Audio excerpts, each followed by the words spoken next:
You said more than this, so $400 an hour, 10 hours to have, built up a decent case for even one of these taxpayers.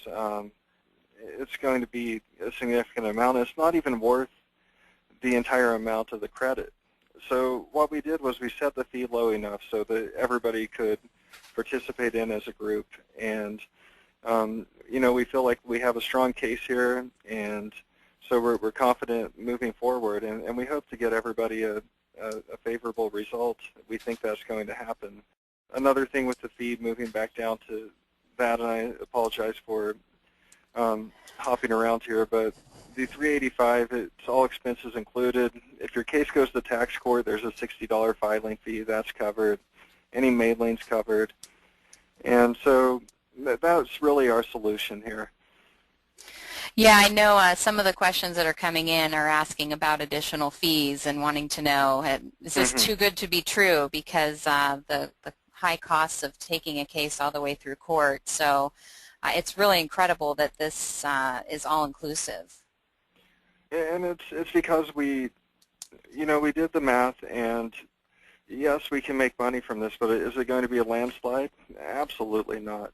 We're trying to offer a solution so that people can pay only a nominal fee, because if you try to represent yourself once you have received notice, or assuming that you did receive notice, it's just not possible. It's a $6,500 credit, maybe for a few of you if you purchased many of those.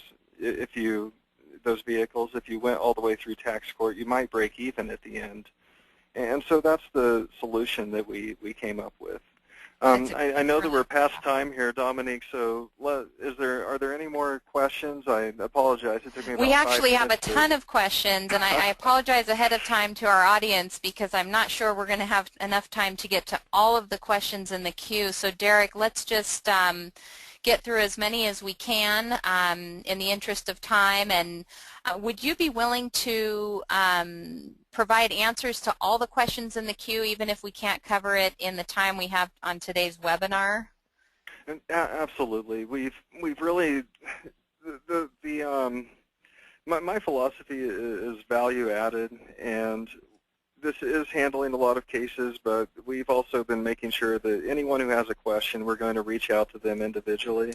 It might not always be me. If it's a question that another member of the staff can answer, I'll make sure that there's a response. I have a question, and how does somebody engage you? How does one take advantage of this service offering that you have for $385, and how do they engage your firm to handle this? The first way to engage us is to access taxcreditdefense.com and just click on the Sign Up Now link. You can pay online, and you can upload a few documents. We do require for a new client to complete a power of attorney and to sign an engagement letter and then fax those over to us. We make it as easy as possible, but I will say that you can't type in taxcreditdefense.com, conduct an internet search, and find us. You have to access the website from a link that we send out. And we did this so that the information available on the website doesn't fall into the wrong hands. We didn't want the IRS and its agents to have access to our website. Great. Okay, let's move through as many of these questions as we can in the interest of time. Question, should I sign up even though I'm not being audited right now? Yeah, that's one we answered. Our thought is yes, and there is a good chance that we put a deadline on this just because it doesn't make sense to handle these in staggered terms. It becomes a more and more difficult process, and if everybody waits to engage us after they're audited, then it just nearly doubles the time. It's easier to combine everything at once and run it through. I agree. That's really the position we're taking, and that's why the fee is so low right now. Okay. So is what you're saying, Derek, that if someone does not engage the firm before they're audited or to take advantage of this one-time fee that you're sharing today, would it be safe to assume that it's going to be much more expensive later on. There's a good possibility that will happen, and it's not because we're trying to abuse power like the IRS did back in the Nixon case in 1970s. It's just because that's what becomes economically feasible. Okay. It's nearly impossible to have, 100 people sending out notices that are at different stages of the audit process. Okay. It becomes tougher and tougher to track and tougher to process. Derek, there's several questions coming in. When is this offer good for? Is there a deadline on the offer to engage the firm? As of right now, there's not. It's only been under discussion whether there will be a deadline.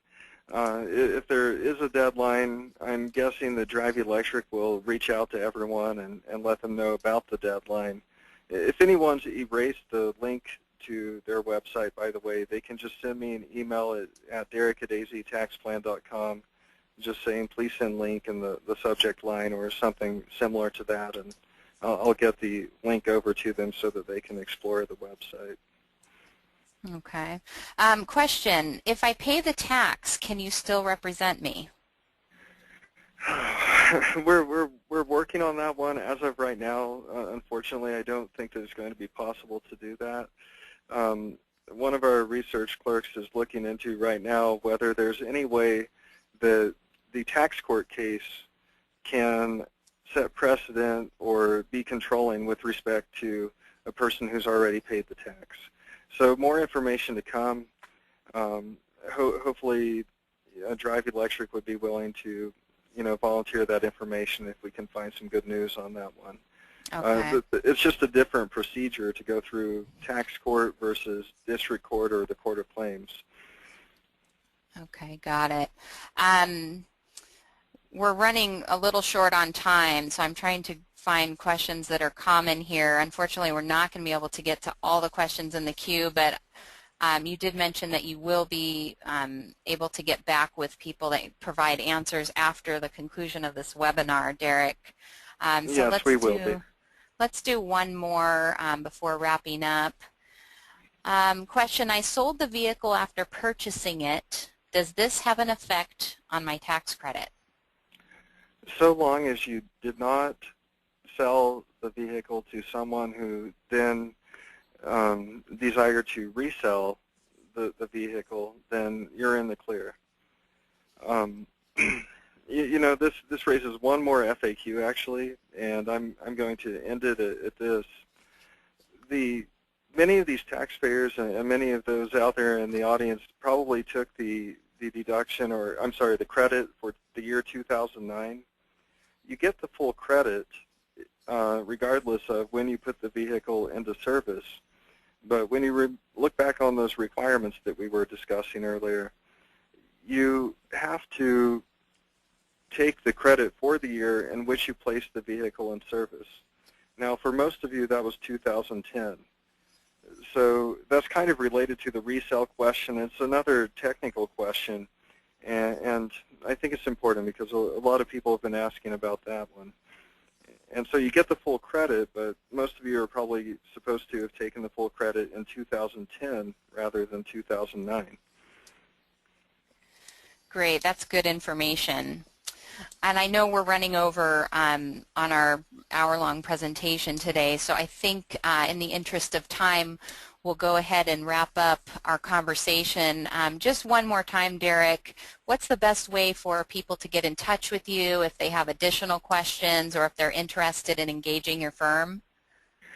If they have any trouble accessing the link, I think the best route is just to send an email to me. It's Derek, D-E-R-E-K, at AZ, like zebra, taxplan.com. And hopefully all of you have the contact information to begin with because it was linked onto that invite for this webinar. But if you have any trouble going through the website or accessing the information to get to our website, just feel free to send those questions to me, and I'll make sure somebody gets back with you as soon as reasonably possible. Great, great. Well, Derek, thank you so much for being here today. You've shared some really valuable information, and if our listeners could take away one thing from our conversation today is to not rest on this. Get yourself well prepared. It is defendable, and I know that you've done a lot of work on this, and I appreciate you sharing of your experience and knowledge. And the one takeaway I would give everybody is please don't pay the tax credit. don't repay it. You know, just explore your options first. Good advice. Sound advice coming from an expert. Well, Derek, thank you, and to our audience, thank you for your time, and I hope that you found value in today's presentation. Derek's contact information again is Derek, D-E-R-E-K, at aztaxplan.com, and you can reach me at certifiedtaxcoach.com. Thank you, everyone. Enjoy the rest of your day.